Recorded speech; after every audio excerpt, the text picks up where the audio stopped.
Hi, I'm Diane. And I'm John. And you're listening to Paranoid Fantasy, the podcast about bizarre events and the people involved.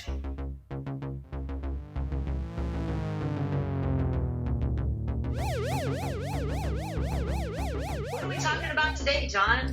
Oh, it's great to see you, Diane. Today we are talking about Hawaii, chilling in Hawaii, the dark, the sinister side of the 50th state of our union. And by the way, it's been like a year since we did our podcast. And I kept thinking, oh gosh, we're going to get back to it. We got to start again. And now we're here. Thank you. It's really exciting. Hawaii is the 50th state and the most recent state to join the United States. It received its statehood in 1959. Hawaii is the only state located in Oceania. Hawaii was named after Hawaiian, the first Polynesian man who discovered the island. In 1778, James Cook, British explorer, first European to make contact, and he was killed a year later. But he did keep a lot of journals about his explorations and, coming up upon the islands of what is now known as Hawaii. During the 1780s through 1790s, all Hawaiian islands were ruled by a single king, King Kamehameha the Great. He established a dynasty which ruled the Hawaiian kingdom until 1872. And there's actually a really deep history, which we're just kind of skimming over the history of Hawaii now, Diane, because I want to see how it's connected to the energy that it has today, which I think is really, you could pretty much feel it when you're there, right? Absolutely. And each island has its own vibe, really, and its own sort of collective subconscious, it seems. Absolutely. And neither you or I are residents of Hawaii. We've both visited, but so we're not claiming to be experts on this. It's just our own experience, I guess. The Hawaiian islands in the 1700s, I mean, I don't know where they got the inspiration. Maybe it's because they were being colonized by the British, but they really started all of these like royal houses across the islands, and there were kings and chiefs. And so now when you go there, you find all these ancient burial grounds, and it's king this one and king that one, and etc. Okay. In 1819, here we go. The American Protestant missionaries converted many Hawaiian inhabitants to Christianity. So obviously, missionaries from United States started to make their way when travel became more accessible. Many of the traditional Polynesian traditions began to fade away. It became like a Christian monarchy, didn't it? It did, and following that, also they started to bring in Catholicism. And there was one other one. I don't want to know if it was Mormonism, but I don't think so. But it was definitely Catholicism and the Protestant influence. So after British Captain Cook's visit, which he was only there for about a year, but he did keep journals and wrote home to British Kingdom in Europe, the islands started to attract many Europeans, explorers, and traders, as well as whalers. So it was obviously a convenient piece of land out in the Pacific Ocean to do trade. And obviously now it starting with Pearl Harbor, obviously it was a very strategic place to have a Navy base. The influx of new visitors introduced new diseases to the natives of the once isolated islands of Hawaii. And I mean, we find that's really common in any indigenous place that doesn't have a Western influence. People want to go in and see what's up and start to explore. And then suddenly they're bringing along with their germs that the natives don't have immunity. So smallpox, measles, influenza, and other Eurasian diseases decimated the native populations, Combined with war between the rival chiefs of the islands, the population decreased in half by 1820.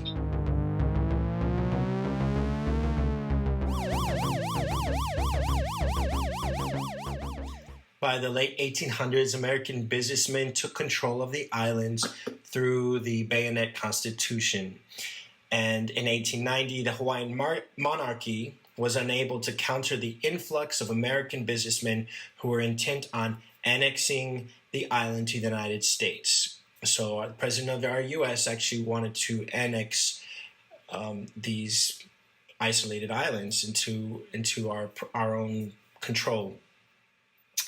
In 1900, it was declared a U.S. territory led by the U.S. missionary Sanford Dole, who was then the first governor of Hawaii. And we know the Dole family introduced in the same decade the Dole farm, which now produces pineapple and is a huge part of the Hawaiian economy to this day. They're the ones that brought Georgia O'Keeffe to the islands. Right, they did, to basically paint pineapple as an advertisement for their company. Which she never did when she was there. Right. She painted everything else, and then when she got back to New York, they sent her a pineapple to her hotel room, and she finally did a painting of it. Pretty much. She was distracted by the beauty, right? After some back and forth of the U.S. government, the island remained a United States territory for 60 years. U.S. businesses enjoyed the territorial status because they could import cheap labor to man the American businesses, including the Dole farm. Okay, now you probably know this date, December 7, 1941, Pearl Harbor was the subject of a surprise attack by Imperial Japan on the United States. This actually brought us into World War II. In 1959, 94% of the residents of Hawaii voted to give Hawaii statehood. So they decided to join the Union. And since its statehood status, Hawaii has been modernized quickly and, of course, become a major world destination. Interesting enough to remember the Elvis movies that were filmed in Hawaii was not much long after, Pearl Harbor. And you just see Hawaii in its heyday. But throughout all of this that I've glossed over, there's been so many different, very tense moments between the natives and the colonizers that are coming in and making it, more westernizing and exploiting, for lack of a better word, the land.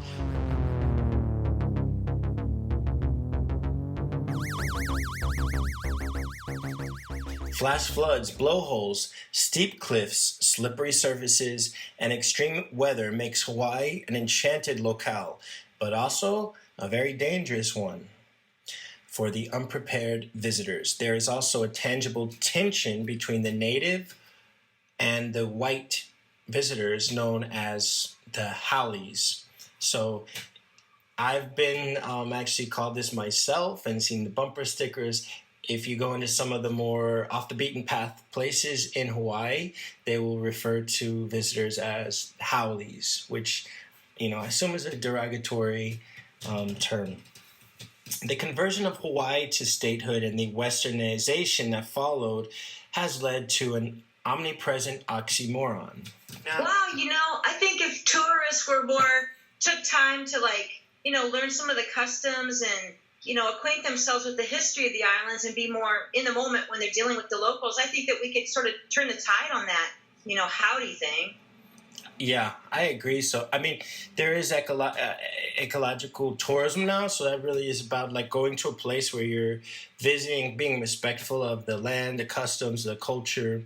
Natives are now dependent on tourism to maintain a competitive economy and jobs. But the throngs of visitors and commercial development of the islands is destroying the sacred land, and the contemporary generation of ancestor feels a connection to that land. You could talk a little bit about the connection that you've seen the locals have in the places you visited, whether it's the cemetery or the forests, the rock pilings. I mean, what is that about? I just think that when you go there, if you have a reverence to the land, to nature, try to leave the areas that you visit looking better than the way you found them, and at least in like what people leave behind. And I think those things are noticed, and I noticed that many of their churches are very welcoming, and I know certainly there has to be some pandering to tourism, but there are, if you look for the little local out of the way, people are very generous to share both their equipment and their knowledge of the waters and the animals and the fish and the mammals that are swimming around. And it can be just really quite wonderful. That's a good observation. There's a book that came out in the early 2000s, and it was by Andrew Doty and Harriet Friedman. And so they published a series of books, have like Maui revealed, the Big Island revealed, etc. And this book actually gave visitors specific driving directions and maps and illustrations and insight into the most beautiful and thrilling hidden gems of the islands. This includes hiking trails, the swimming holes for snorkeling and swimming, waterfalls and freshwater pools. The secrets which the books reveal are the same secrets the locals, especially on the more primitive parts of the island, want to protect and keep secret. So they let the cat out of the bag with a published piece? Well, yeah, I mean, that's the oxymoron that I'm talking. It's a double-edged sword, and that's in a lot of different places. Many times, whether it's in Hawaii or it's Rome or it's the canals in Venice, the thing that makes the place special is what attracts is what it also is kind of its own downfall, because it attracts so many people that it becomes almost ruined. So these two writers, I mean, they put this book out that basically would say, you go down this road, turn right, take 100 steps, you'll see a yellow fence. You climb over the fence and you walk, 20 meters and you'll find this amazing waterfall. Now, the waterfall may be public property because you cannot, commodify. Yeah, you can't own the property of that sacred pool, but you would have to traverse over private property to get to it. And that's where the problem occurs, because you've got people that live there and there's just, throngs of people, climbing through your front yard all day. And a lot of these people are picking up guns and threatening others. And some of them are making an enterprise, charging money, and saying $5 to park your car. And then the tourists are trying to outsmart them and saying, well, you can't charge me to go to something that's public property. And then there's conflict. So there's one certain place, like I won't really mention it in this podcast because I don't want to bring more attention to it. I know where you're thinking of. Yeah. So in 1997, fire officials of the Big Island blamed Hawaii, the Big Island revealed, for leading tourists on adventures that involve trespassing through private property.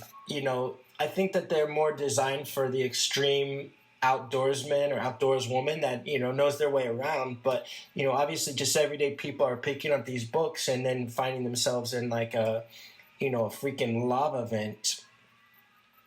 And that can be so treacherous. I mean, especially, you lose a flip-flop and you could cut the bottom of your feet all up on those lava rocks and the stones around the edges of the water and everything. It's not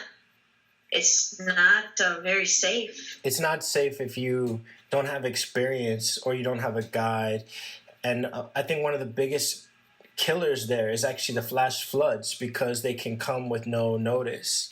The book was banned from the bookshop on the Big Islands Park, and the further book, Maui Revealed, was rejected by the Haleakala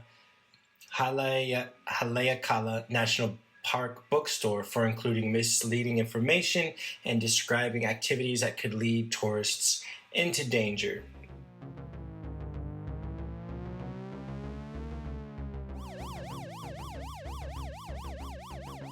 Hana Maui is one of the last remaining primitive villages on the Hawaiian Islands. It is the most remote place in the United States. I believe it has just one single traffic light.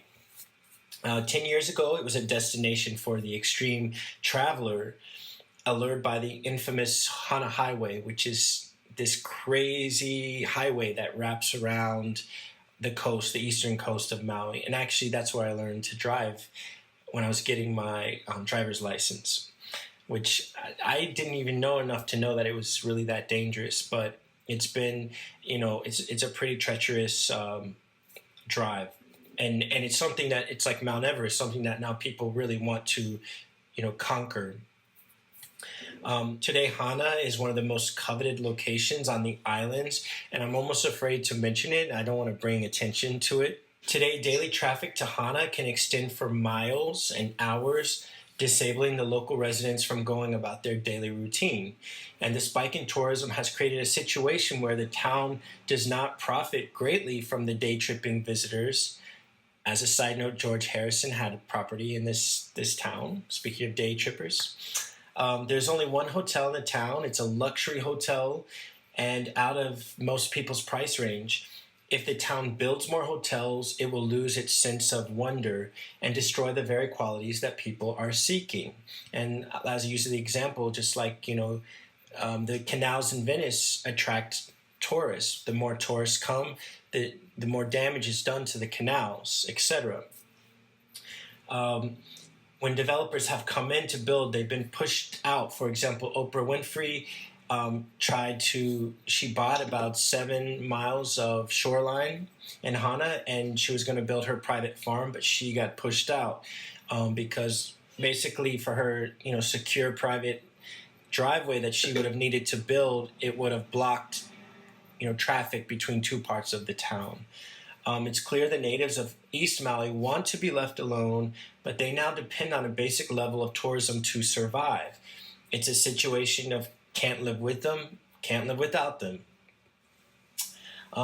Because many of the most magical sites in Hawaii require travelers, and this is getting to sort of the darker part of Hawaii, and I'm hoping that some of our listeners will provide us with feedback or their point of view on what we're discussing, because I'm sure it goes deeper, or some of my views at least could be different from how they experience it. Many of the most magical sites in Hawaii require travelers to cross private land to visit them. So over the years, there's been land disputes, violence towards visitors from natives who are tired of the trespassers. As all of Hawaii's beaches are public, many lives have been lost by tourists traversing Hawaii's rocky shores, trying to find passages to Hawaii's hidden gems. Yeah, I mean, I've been tempted to climb rocks to get from one beach to another, and you get halfway across and you find out that you're really in a dangerous position because those rocks are so sharp and they're so many faceted, and even if you just lose your nerve, you can become paralyzed because you find yourself then surrounded a sea of lava and sharp rocks. And and we have to remember these are isolated islands out in the middle of the Pacific. I mean, like Florida and North Carolina or Michigan, the weather is unpredictable and it can change in a day. But in Hawaii, the weather can change in a matter of moments. And you can go from a sunny day then to a monsoon with flash flooding. So a lot of the beaches in Hawaii are not this, Margaritaville idea of a beach with this white sand. A lot of the beaches are actually literally lava rocks. So you're talking about the black, rugged coral sand, which is very sharp and precarious. The state of Hawaii ranks number 8 in missing person cases across the U.S.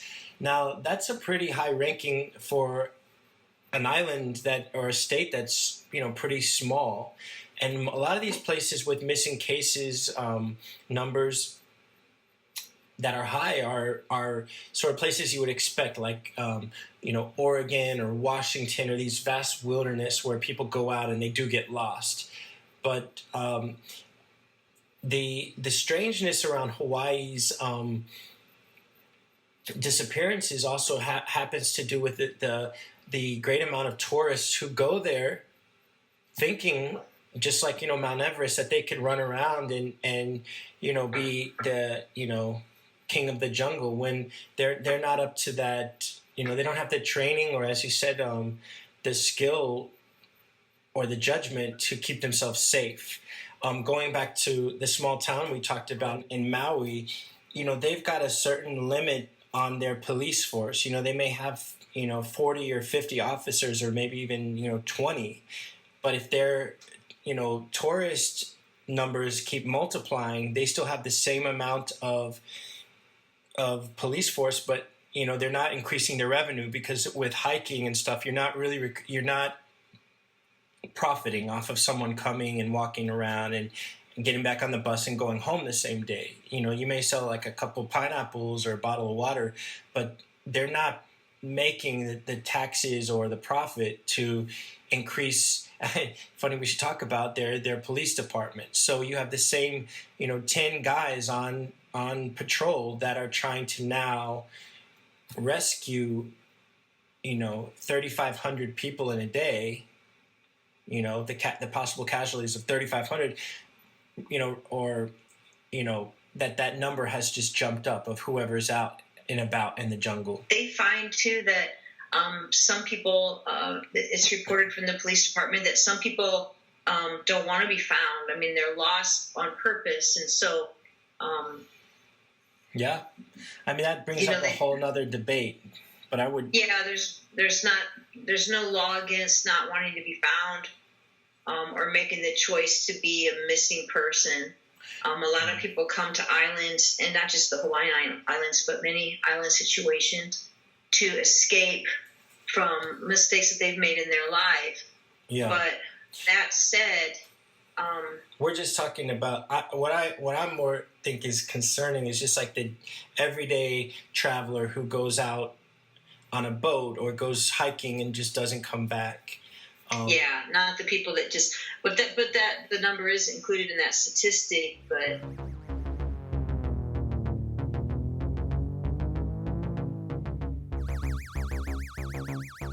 One of the stories that I found underreported was one that kind of hit home with us, because we actually ended up having the privilege to visit Hawaii last summer.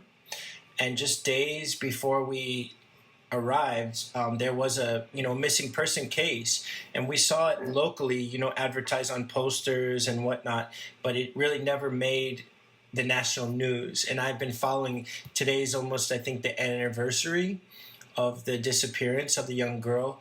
The young girl's name was Kiara Henry. She was from California. So the timeline goes like this. Kiara Henry, she's from California. She went to Hawaii as a tourist. She checked into the Aston Maui Hill Hotel on July 18th of 2019. She took a Hana Tours of Maui bus to Hana, and the trip included Waianapa State Park on July 19th. So that was the next day. She took a tour with Hike Maui to Walele Farms, which is the Twin Farms, on July 20th. She rented a vehicle so she went and she visited the east side of Maui. Then she went back to the west side, to wherever that is, to Kahului, which is, I think, like the main city in Maui. So she rented a vehicle the day after she took that bus tour. She rented a vehicle from Kahului Airport on the July 21st, and this is the last time she was seen. Her credit card and banking activity was also tracked this day, and calls to Kiara's phone started going straight to voicemail, and she's not used her cell phone since. On July 25th, so this was 4 days later, Kiara's rental vehicle was reported by Waianapa Park officials, and a suspicious activity case was documented in Hana Patrol. On July 26, Kihei Patrol received a call from Kiara's sister to report her missing, and a missing persons report was documented. Also on July 26, Kiara's rental car was noticed and called into MPD as abandoned by park officials. The Hertz company retrieved the car, which had her luggage as well as her credit card, her ID, and both hidden in the center console. The contents of the car were reported to Maui Police Department. Her cell phone, small backpack, and car key were not in the car and have not been located. Maui Police Department officials asked for the public's assistance, and she did not obviously appear for her scheduled flight home on July 29. On September 7, Kiara's family offered $10,000 reward for any information leading to her safe return and or the arrest and conviction of the person responsible for her disappearance. Anyone with information can contact the Maui Police Department at 808-270-6516 or 808-244-6400. Now, I wanted to go back to, this clue that I kind of picked up upon when the rental company went to get her car, and we saw the park where her car was found, because we visited that park and there were signs posted all over. And it's a small little state park, but it was crowded, so you would have thought that somebody would have seen something, But again, that's the weird thing about this case, is if this had happened at a different time, different place, a different person, it would have got national attention, because this is a young girl, and it's but that's just how kind of out of the way Hawaii is in my mind. It's kind of like it's in its own little world, It's harder to yeah. There were people. There's a little campground in that park, and there were lots of families and children running around. And I imagine that a lot of the parents, their attention is really honed in on their children, because they don't want them to fall off a rock or go into the ocean. So you could understand how maybe a young girl could go unnoticed if she was a young woman, and she seemed to probably just be slipping around, knowing what she was doing, and no one really was paying any attention to her. Yeah. But it's really strange that nobody ever even imagined. There were pictures of her all over, and no one remembered seeing her. But there was a paper trail, like you said. Like the way when I described this is from the news report. It said her credit card and her ID were locked in the center console, but her cell phone, her backpack, and key were not in the car. That makes me think that she went hiking, maybe. I mean, that to me doesn't scream foul play. Because obviously, her ID and her credit card were in there, and it doesn't say that the credit card was used, which, I don't know. It's just an interesting thing. If it were, there's a million ways how she could have gotten hurt in that area. Yeah, and especially because she had taken a couple of tours, and she was probably feeling a little bit more at home. And I know as you stand on that particular beach that has the land bridge that George O'Keeffe painted, you see fishermen in your periphery, up on the high cliffs. There were fishermen almost all the time. And so you're thinking, they got their, from a trail, it must be safe because they're up there fishing. So I think it'd be really easy if you were bored and you didn't want to be down on the beach, to try to climb up to one of those trails. And I always noticed that it was people who seemed to be native to the area, and I say that because of their dress. Sure. And the style of fishing gear that they had. They didn't look like, they were bassmasters or anything. Yeah, they look like they walked around. I think it would be really deceptive that you'd be safe to be up there. And there was a proper search done by locals. I guess that happened a couple of days before we got there, but that's it. There was no press conference in the area right afterwards. But I guess, with respect to the town itself, like they probably, like the officials from that town know their area very well. They know what can happen or not happen. It could have been, God forbid, a suicide. It could have been an accident. And so I'm sure that they did their best to look for this girl, and her friends and family did too. But ultimately, you would have thought, like, if she were somewhere in the land, that she would have turned up, because now it's been a year. It's a really dark subject to talk about, but I wanted to definitely highlight the truth about Hawaii as not only a warning to people that, want to just go and, treat it like a playground, but also, out of respect of the locals that, it might be part of the United States, but, there is a driven interest for having that island as part of our country, and that is, the strategic Navy base, and also originally it was convenient because they were able to exploit the native workers, creating produce and other commodities to be used in America without the same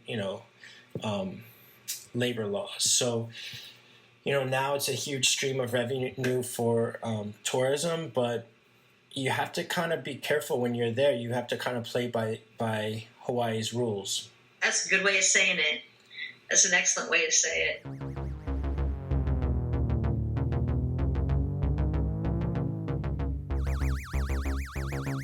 A couple of years ago, I was interested in certain animals seem to have a key to communication with certain people in our human population who have maybe on the spectrum of autism or just different things that people can experience, and I wanted to see for myself if they indeed did. And so I went with Joan Ocean, who is very gently goes into the ocean, and dolphins will seem like they seek her out, and they came to us every day. And I was on the water, Jack's diving locker, every day for 10 days, and dolphins came and swam with us, and it was really amazing. And then you saw, from the water, you saw the inevitable, maybe a booze cruise come up and try to chase them, and everybody's drinking and getting into the water, and and then they see them as they're swimming away, and then they climb back up and they chase them. And so I know what dolphin watching can have a bad name, but Joan is definitely not among those people that are bothering them. And sea turtles and dolphins, and actually a couple of pilot whales came and played with us while we were there, and it was really, really amazing. The waters there are beautiful. It's an amazing experience. That's cool. I thought that would be a good way to just kind of wrap up, symbolically this wild nature of Hawaii. Like, you can really find, the supernatural and the spiritual and the metaphysical moment there. You just have to navigate it respectfully. Yeah, I wasn't sensing any telepathic communication of any kind, but I sure had a nice time, and it's an amazing place. It's an amazing place. Yes, well, on that note, it was great podcasting with you again today. Please join us next time for Paranoid Fantasy.